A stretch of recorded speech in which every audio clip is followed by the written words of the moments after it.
திருமணத்துக்காக என்னதான் நீங்க முயற்சி எடுத்தா கூட இந்த நேரத்தில் ஒண்ணு திருமணம் தள்ளி போகலாம், இல்ல திருமணம் சரியா அமைக்க முடியலங்கிற வருத்தப்படலாம். உங்க குடும்பத்துக்காக நம்ம நல்லது பண்ணணும், நம்ம குடும்பத்துக்காக நம்ம சில விஷயங்கள் சேர்த்து வைக்கணும் அப்படின்னு நினைச்சு நீங்க போற இன்று ராசிக்கு 4ஆம் இடத்துல சனி பகவானும் செவ்வாயும் இருக்கிறாங்க. இங்க 9ஆம் இடத்துல வந்து பாத்தீங்கன்னா கேது இருக்கிறதுனால எல்லோருக்கும் எல்லாம் வளமும் செல்வமும் புகழும் கிடைக்க வேண்டும் என்று எல்லாம் வல்ல இறைவனை வேண்டி வணங்கி உங்கள் அபிமானமான ஜோதிடர் KM ரவிக்குமாரின் அன்பு வணக்கங்கள். 2026ஆம் ஆண்டு நிகழும் தமிழ் பரபவா வருடத்தின் தமிழ் புத்தாண்டு நல்வாழ்த்துக்கள் அனைவருக்கும். காலச்சக்கரத்தில் 9ஆம் வீடு தனுசு ராசியை பற்றி இந்த தமிழ் புத்தாண்டினுடைய பலனா நாம காண்கிருக்கின்றோம். தனுசு ராசியில் பிறந்த உங்களுக்கு தொழில் முறை எப்படி இருக்கிறது, திருமண லைஃப் எப்படி இருக்கும், குழந்தைகளுடைய யோகம் எப்படி, கல்வி பலமெல்லாம் எப்படி இருக்க போகுது என்று இந்த காணொளி மூலமாக மிக எளிமையான முறையில் காண்கிருக்கின்றோம். இந்த வீடியோவை கடைசி வரைக்கும் நீங்க பாருங்க. தனுசு ராசி 12 ராசிகளிலேயே 9ஆம் வீடு, குரு பகவானை ஆதிக்கம் கொண்ட ராசி, குரு பகவான் ஆட்சி செய்யும் இடம். ராசி கட்டத்தில் எடுத்தீங்கன்னா 9ஆம் இடம் என்பது திரியோண காராசி. இந்த 9ஆம் அதிபதியாகிய குரு 1-4 குடையவன்.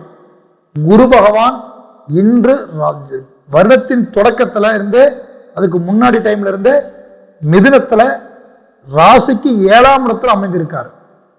7ஆம் இடத்தில் அமைந்திருக்கிற குரு 7ஆம் பார்வையாக ராசியை நோக்கி பார்க்கிறார். குரு பார்க்க கோடி நன்மை. குரு எப்பயுமே நின்ற இடத்தை விட பார்க்கிற இடத்துக்கு தான் சிறப்புன்னு சொல்லுவாங்க. அப்போ உங்க ராசிநாதனையே மீண்டும் தனது சொந்த இடத்தை அவர் பார்த்துட்டு இருக்கார். இது ஒரு மிகப்பெரிய ஒரு வாய்ப்பு. தனுசு ராசிக்காரர்களை பொறுத்தளவுக்கும் அவர்கள் இடத்துல வந்து எந்த ஒரு விஷயத்துக்கும் அதிகமான முறையில அடுத்தவங்களுக்கு தொந்தரவு இல்லாம நம்ம இருக்கணும், நமக்கு என்ன படுதோ அதை பண்ணலாம், அடுத்தவங்களுக்கு தொந்தரவு கொடுக்கூடாதுன்னு நினைக்கிறதுல இவங்க ரொம்ப தெளிவா இருக்கக்கூடியவர்கள். அதே போல உருவாக்கும், புதுமையா ஒரு உருவாக்கும் நினைக்கக்கூடியவங்க. நாம புதுசா ஏதாவது ஒன்று பண்ணணும், நம்ம நாலேஜில் நம்ம ஏதாவது ஒன்று செய்து காட்டணும் அப்படின்னு எண்ணம் உள்ளவங்க இந்த தனுசு ராசிக்காரர்கள். ஏன்னா குரு பகவானை ஆதிக்கமாக கொண்டவர்கள். குரு பகவானுடைய ஆதிக்கம் கொண்ட இந்த தனுசு ராசிக்காரர்களே உங்களுக்கு வந்து பார்த்துட்டீங்கன்னா ராசிக்கு 4ஆம் இடத்துல இப்ப சனி உங்களுடைய குரு மனையிலேயே உட்கார்ந்து இருக்கிறார். கேது பகவான் 9ஆம் இடத்துல தகப்பன ஸ்தானகத்தில் அமைந்திருக்கிறார். பாக்யாதிபதியில ராகு 3ஆம் இடத்தில் சகோதர ஸ்தானகத்தில் அமைஞ்சிருக்காங்க. வருடாந்திர கிரகங்கள் இதெல்லாம். இந்த ராசி பலனை பொறுத்தளவுக்கும் இந்த வருடத்தினுடைய பலன் எப்படி இருக்குன்னு பார்த்துட்டோம்னா உங்களுக்கு கல்வியிலையும் சரி பொருளாதாரத்திலையும் சரி உங்களுடைய இதுவரைக்கும் நீங்க ஏமாந்துட்டீங்கன்னு சொல்லுவேன். நான் ஆரம்பத்திலிருந்தே தொழில் வகையிலிருந்து குடும்ப வகையில இருந்து பொருளாதாரத்திலிருந்து ஏமாந்துருப்பீங்க. அந்த ஏமாற்றத்தை சரி பண்ணக்கூடிய நேரம் தான் இந்த வருடம். இந்த வருடத்துல நீங்க இழந்ததை பெறக்கூடிய வருடம். உங்களுக்கு எதையெல்லாம் உங்க கைவிட்டு போச்சோ அதையெல்லாம் உங்களுக்கு மீண்டும் வரும் உங்க பொருளாதாரத்துல. இரண்டாவது பார்க்கும்போது இப்ப உங்களை பொறுத்தளவுக்கும் குடும்பஸ்தானகத்துல குடும்ப சூழ்நிலைகள், ஏன்னா 2ஆம் அதிபதி சனி பகவான், சனி இன்று 4ஆம் இடத்துல போய் உட்கார்ந்து இருக்காரு. குடும்ப சூழ்நிலையில் மட்டும் குடும்பத்துல மட்டும் பாத்தீங்கன்னா சித்திரை 30 முடிகிற வரைக்கும் பொறுமையா இருங்க. சித்திரை மாதத்திற்கு மேல்படி பார்த்துட்டீங்கன்னா செவ்வாய் பகவான் அங்கிருந்து இடம் பெற்றுவார். அப்பதான் உங்களுக்கு கொஞ்சம் நல்லா இருக்கும். குடும்பத்துல மனக்கசிப்பு இல்லாம இருக்க முடியும். ஏன்னா செவ்வாயும் சனியும் 2 பேரும் ஒண்ணு சேர்ந்துட்டாங்க. குடும்பம்ங்கிறது என்ன, அண்ணன் தம்பிகளுக்குள்ள பிரச்சனை வரலாம், சலிப்புகள் உருவாகலாம், கணவன் மனைவிக்குள்ள போராட்டங்கள் வரலாம், இல்ல நம்ம பெத்த பிள்ளைங்க நமக்கு ஆப்போசிட்டா பேசிட்டு இருக்கலாம். இப்ப நாம சொல்ற புத்திமதியை, நம்ம சொல்ற நாம காட்டுற வழிகாட்டுல அவங்க எடுத்துக்க மாட்டாங்க. இது எல்லாம் இந்த செவ்வாய்க்கு சனியும் சேர்க்க வந்து உங்களுக்கு கொஞ்சம் ஆப்போசிட்டா இருக்கும். அப்ப செவ்வாய் வந்து இடம் பெறுகிறார் சித்திரை மாதத்துல. சித்திரை 30 முடியணும், இடம் பெறுவார். செவ்வாய் பகவான் இடமாற்றம் அடைஞ்சிட்டாருன்னா குடும்பத்தில் இருக்கிற மனக்கசப்புகள் தீர்ந்துடும். அதே போல வந்து பார்க்கும்போது இப்போ உங்களுக்கு 4ஆம் இடம் நிலம், வாகனம், வீடு, பூமின்னு வாங்கக்கூடிய யாரா இருந்தாலும் சரிங்க, சித்திரை மாதம், வைகாசி மாதம் இந்த ரெண்டுமே முடிஞ்சிடணும். இந்த ரெண்டுக்கு பிறகுதான் உங்களால வந்து ஒண்ணு வாங்க முடியும். 4ஆம் இடத்துல சனி பகவான் உட்கார்ந்து இருக்கிறார். வாகனங்கள், புதுமையான வாகனங்கள் வாங்குறதுக்கு யாரா இருந்தாலும் தனுசு ராசியை பொறுத்தளவுக்கு 2 மாதம் போயிடணும்.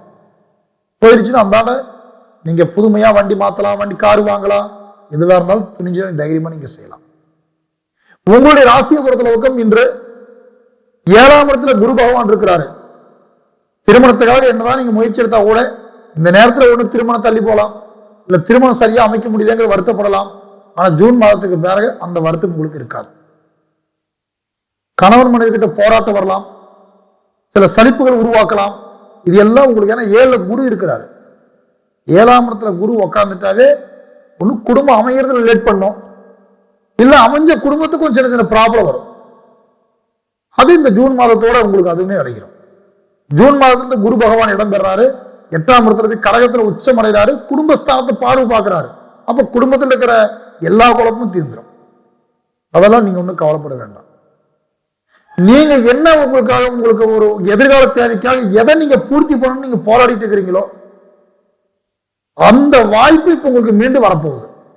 உங்க குடும்பத்துக்காக நம்ம நல்லது பண்ணணும், நம்ம குடும்பத்துக்காக நம்ம சில விஷயங்கள் சேர்த்து வைக்கணும் அப்படின்னு நினைச்சு நீங்க போராடணும். உங்களுக்கு எல்லாத்துக்குமே இந்த வரக்கூடிய ஜூன் மாதத்துல இருந்து இந்த புது வருட பலனா அடுத்தது உங்களுக்கு சிறப்பா இருக்கும். உங்களுடைய ராசியை பொறுத்தளவுக்கும் 9ஆம் இடத்துல கேது இருக்கிறாருங்க.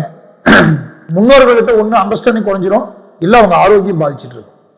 ஒண்ணு அவங்களை விட்டு இப்ப நீங்க விலகி இருக்கணும், இல்லைன்னா அவங்களுக்கு உடம்பு சரியில்லை ஹாஸ்பிட்டல் வைத்தியம் பண்ணிட்டு இருக்குன்னு சொல்லிட்டு இருக்கிற மாதிரி இருக்கலாம். அப்படி இல்லை அப்படின்னு பார்க்கும்போது அவங்க கிட்ட நமக்கு அண்டர்ஸ்டாண்டிங், உறவு முறையாவது வந்து பார்த்தீங்கன்னா இல்லாம இருக்கு. பாக்கியஸ்தானாதிபதி தகப்பன் ஸ்தானத்துல கேது உட்கார்ந்து இருக்கிறார். வைத்தியங்கள் பண்ணக்கூடிய நேரம், ஆரோக்கிய பிரச்சனை கொடுக்கக்கூடிய நேரம், அப்பாவை சார்ந்த சொந்த பந்தங்கள் வெளியில சலிப்புகள் உருவாக்கிக்கிற நேரம். அப்பாவுக்கு இருக்கணும், இல்ல அப்பா மூலியமா அவங்க சொந்த பந்தத்திலே வந்துடும், தகப்பனுக்காது. இப்படியெல்லாம் வரக்கூடிய வாய்ப்புகள் இருக்கு. இதையெல்லாம் நீங்க தாண்டி, இதையெல்லாம் நீங்க வந்து கொஞ்சம் கடைபிடித்து நீங்க வந்தீங்கன்னா உங்க லைஃப்ல சிறிது காலத்துல வந்து சில முன்னேற்றங்களையும் தெளிவாக வரக்கூடிய வாய்ப்பும். தனுசு ராசி பொறுத்தளவுக்கும் தொடக்கம் ஸ்லோவாக இருந்தாலும் ஜூன் மாதத்திலிருந்து உங்களுக்கு சில வளர்ச்சியான பாதை காட்டக்கூடிய வாய்ப்புகள் இருக்குது.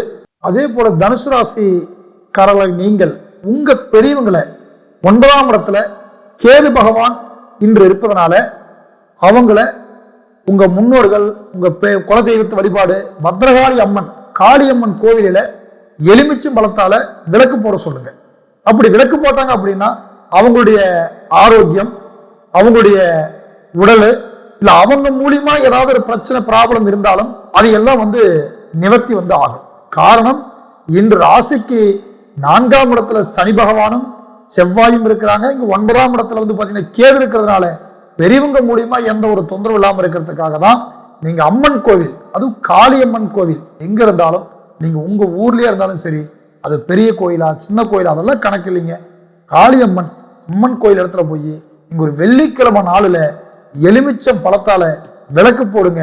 உங்களுக்கு வந்து சில பாசிட்டிவான எனர்ஜிகள் தொழில் வரையில இருந்து முன்னேற்றமான ஒரு வகையில நீங்க எந்த விதமான ஒரு காரியங்கள் நீங்க எதிர்பார்த்தாலும் உங்களுக்கு வந்து ஒரு நிச்சயமா சில வெற்றிகளையும், உங்க குடும்பத்துல இந்த வருடத்துல சுபகாரியங்கள் அமைகிற வாய்ப்பு இருக்குது. யாருக்கா திருமணம் ஆகாம இருந்தால் உங்க மூலியமா அவங்களுக்கு ஒரு திருமணம் ஆக வாய்ப்பு இருக்கு. உங்களுக்கே ஆகலனாலும் நம்ம என்ன சொன்ன மாதிரி அந்த டைமுக்கு மேல திருமணம் ஆகக்கூடிய யோகங்கள் இருக்கு. அந்த திருமணத்திற்காக முக்கியத்துவம் கொடுத்த சுப நிகழ்ச்சிகள் குடும்பத்துல நிச்சயமா வந்து நடக்கும். உங்களுடைய அதாவது ஒரு முடிவெடுக்கிறதுக்கு முன்னாடி உங்க ஜாதகம் ஒரு முறை நீங்க தெளிவா பார்த்துட்டு எந்த ஒரு முடிவா இருந்தாலும் எடுத்துக்கோங்க. உங்களுக்கு சிறப்பா இருக்கு. தமிழ் புத்தாண்டு நல்லா வெற்றி வாய்ப்பா இருக்கும். உங்களுக்கு ஏதாவது ஒரு சந்தேகம் இருந்தால் கீழே என்னுடைய மொபைல் நம்பர் இருக்கு, அதற்கு நீங்க ஒரு போன் பண்ணி எப்பயா இருந்தாலும் நீங்க உங்களுக்கு டவுட் கேட்கணும்னு நினைச்சீங்கன்னா தாராளமா கேட்கலாங்க. வாழ்க வளமுடன், வெற்றி நிச்சயம். அடுத்தடுத்த வீடியோவை நீங்க பார்க்கறதுக்கு சப்ஸ்கிரைப் பண்ணி வச்சுக்கோங்க. பிடிச்சிருந்தால் லைக் பண்ணுங்க, உங்க ஃபேமிலி ஃப்ரெண்ட்ஸுக்கு எல்லாத்துக்கும் ஷேர் பண்ணி சப்போர்ட் பண்ணுங்க. நன்றி, வணக்கம்.